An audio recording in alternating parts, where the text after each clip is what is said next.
நம்மளை புகழ்ச்சி, நாம் தமிழருங்கிறது பாஜகங்கிறது அவங்க நம்மளை புகழ்ச்சி, நம்ம ஜாதியை புகழ்ந்து பேசலாம், யார் வேணாலும் புகழ்ந்து பேசலாம்.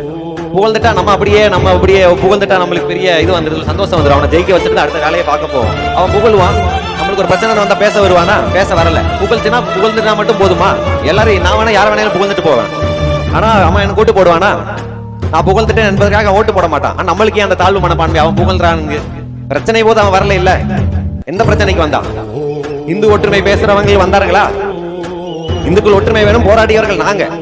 அதற்காக நாங்கள் பாதிக்கப்படும் போது, நாங்கள் கொலை செய்யப்படும் போது இதை சமரசம் பண்ணிட்டு அங்கபடி வந்து இந்து ஒற்றுமைக்கு நாங்க எப்படி போராட முடியும்?